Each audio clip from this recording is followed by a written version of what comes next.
그날, 금속 활자가 만들어지던 그날, 화약이 개발되던 그날, 한 소년이 사무라이가 되겠다는 마음을 품으며 그릇을 빚던 그날, 조선의 마지막 황녀이지만 단 한순간도 황녀인 적 없었던 덕혜옹주가 일본으로 끌려가던 그날, 동학혁명의 마지막 전투에서 청소년들이 열정 속에서 불꽃으로 타오르던 그날, 우리는 모두 그곳에 있었습니다. 역사는 아직도 계속되고 있기 때문이죠. 그 뜨거웠던 역사를 소설로 풀어낸 아주 재밌는 책들과 함께 역사 속으로 들어갈 준비가 되셨나요?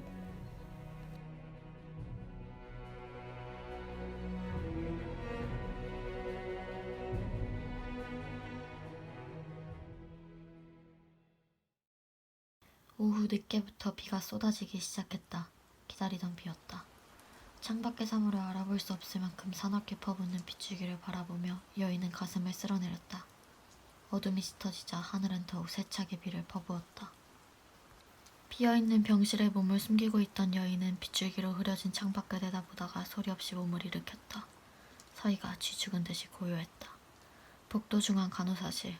흐린 불빛 아래 간호사가 엎드려 졸고 있다. 여인은 그림자처럼 조용하게 옆병실로 숨어들었다. 그녀가 침대에 걸터앉은 채 우두커니 밖을 내다보고 있었다. 시간이 다 되었어요. 여인이 조그맣게 속삭였다. 한쪽에 치워두었던 휠체어를 밀고 와 천천히 그녀를 앉혔다. 그녀가 몸을 버둥거렸다.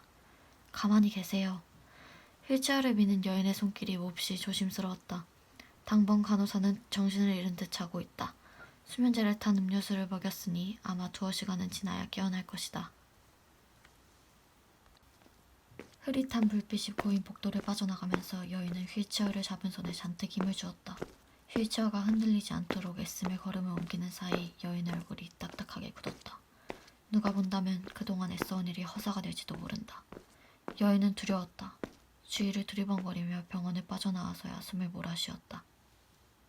빗소리가 우산을 찢을 듯이 요란했다. 자정에 가까운 시각이었다. 서둘러 길을 건너야 한다. 여인은 휠체어 위로 우산을 받치며 걸음을 옮겼다. 그러나 사나운 빗줄기 앞에서 우산도 무용지물이었다. 여인은 파출소가 저만치 보이는 곳에서 우산을 내던지며 속삭였다. 다 왔습니다. 이제는 되었습니다. 저에게 업히십시오. 공손하게 등을 내미자 그녀가 망설임 없이 달라붙었다. 여인은 후들거리는 다리에 힘을 주고 일어섰다.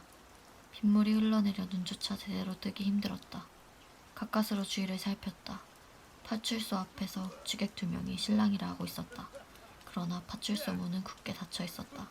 다행스런 일이었다. 여인은 길을 건넌 후에야 그녀를 내려놓았다. 둘 다 환자복을 입은 데다 키와 덩치가 비슷해 얼핏 보면 쌍둥이 같았다. 어둠 속에서 불빛을 깜빡이며 서있던 자동차 한 대가 흐릿하게 모습을 드러냈다.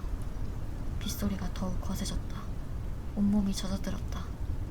여인은 그녀의 손을 꼭 끌어준 채 자동차 불빛이 있는 쪽으로 다가섰다. 어둠 속에서 나타난 그림자는 둘. 중절모를 눌러쓴 남자들이 여인이 있는 쪽으로 걸어오고 있었다. 여기에요, 여기. 여인이 낮은 목소리로 손짓했다. 그들의 걸음이 빨라졌다.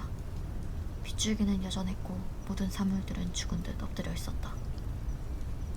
수고했소. 중절모의 사나이가 가볍게 고개를 끄덕였다. 그는 여인 곁에 서 있던 그녀의 손을 잡고 자동차 쪽으로 몸을 돌렸다. 바로 그때 어디선가 숨어 있었던 듯 검은 그림자가 튀어나왔다. 숨소리가 빗소리를 갈랐다. 여인이 고꾸라졌다. 중절모를 쓴 남자들이 버둥거리는 그녀를 자동차 안으로 다급하게 밀어넣었다. 차는 곧 빗속으로 빠르게 사라졌다. 뒤에서 총을 난사하던 그들이 고개를 돌려 여인을 살폈다.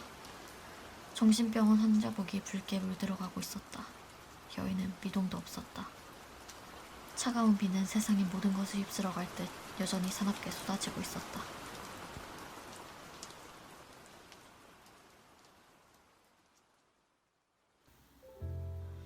네, 오늘은 일단 방송 맛보기로 첫 번째로 소개해드릴 책의 일부분을 읽어드렸습니다.